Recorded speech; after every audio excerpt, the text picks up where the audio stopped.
Alright, welcome back to Plastic Models by a Regular Dude. And today I am getting back on the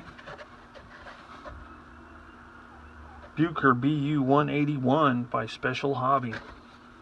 So here's what I have so far.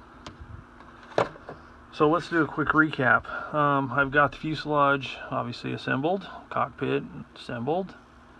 The wings are attached. I did some filler along the seams using Vallejo plastic putty. It's a good use for this. I didn't think I'd use it for anything, but I just was able to lay a nice bead there, used a wet Q-tip, and just basically wiped down and got the excess off, so that'll help.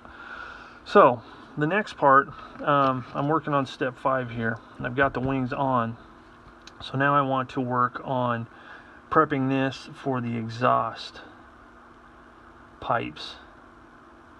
So here is what I have to do. I have to drill some holes, and they're right along the center line, and they are 3.2 millimeters apart for the first 3, and then 14.5 millimeters for the back one. Now I'm doing it at 13. I'm trying to judge 13.2, but it's hard because my scale does not have, you know, I mean, good grief, it's just got millimeters, that's it. How you're supposed to measure that, I don't know, but I'm giving it my best go. So the way I'm doing it is you have to drill holes here, the diameter of the resin exhaust pipes here. Okay, so I determined that, and I don't know what size drill bit this is, but this is the one that is closest in diameter, so that's what I'm using.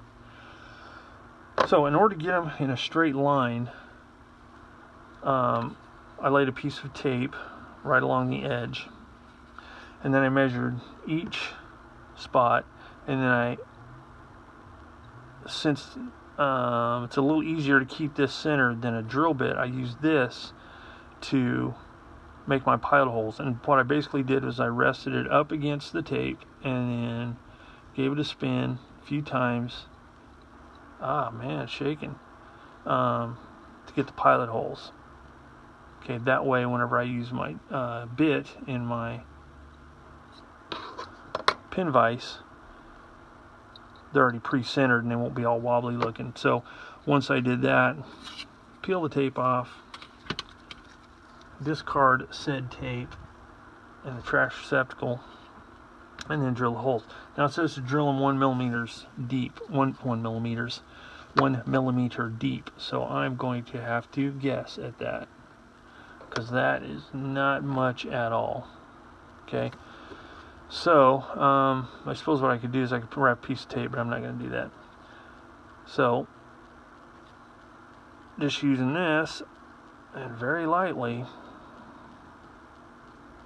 because I don't want to drill all the way through, because I don't know how thick that plastic is. That may be more than 1 millimeter or less than 1 millimeter thick, but just basically drill them like that. So I'm going to do all that, drill those holes, get that ready, and then I need to assemble the front portion with the little engine parts in it, and I can move on from there.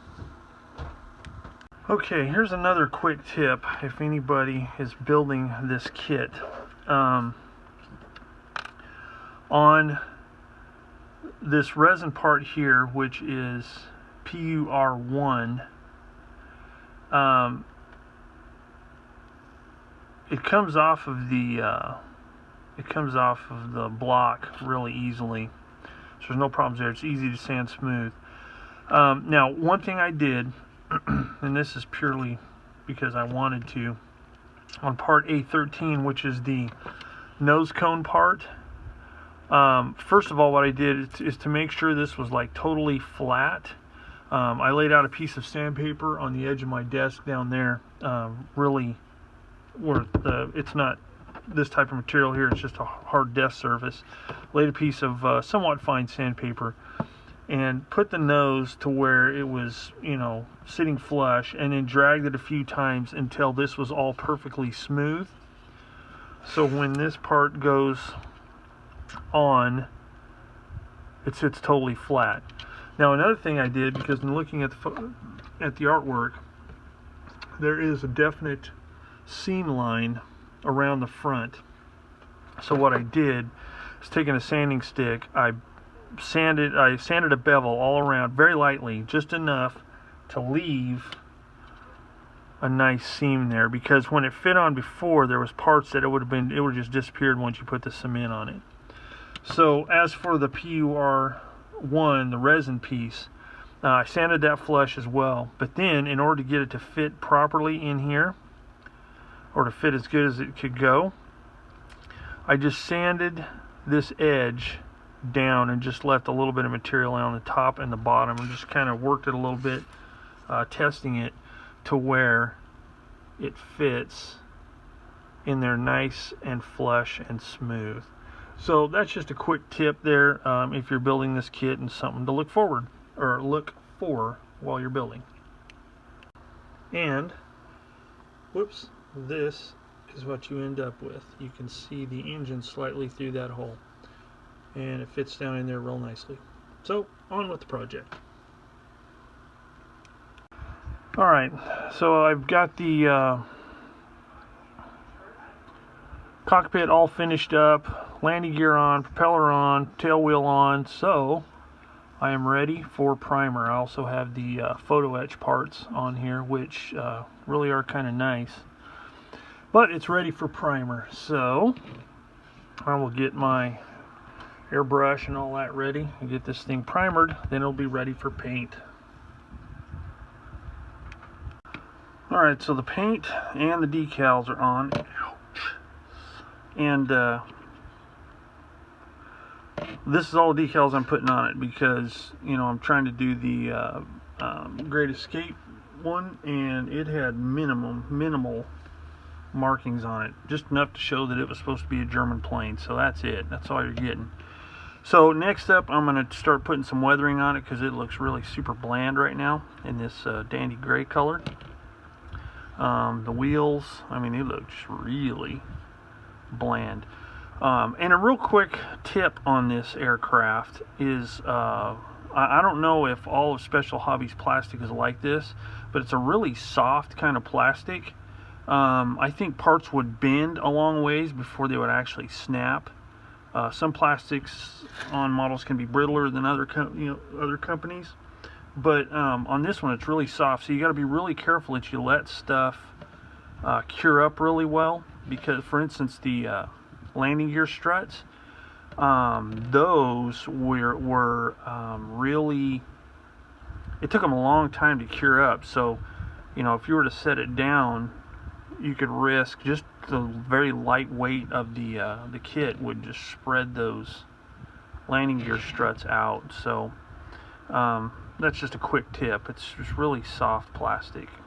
So anyway, I'm going to make up a black wash here real quick, and work on some of the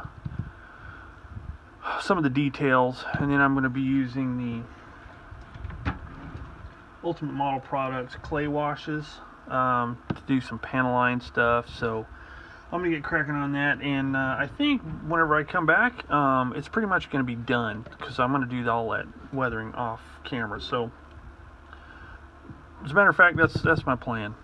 I am going to finish up the weathering and call this video quits here, and then the next video I post, it will be the completed kit. So stay tuned. If you have any questions or comments, put them in the comments section down below, and I'll talk a little bit about some of these fit issues that I'm sure you can see on the kit, and you know, just talk a little bit about the model itself. So that's it for this one. I will finish this up and post the complete video up in the next day or two. So anyway, that's it for now. Thanks for watching Plastic Models by a Regular Dude, and I will see you all later.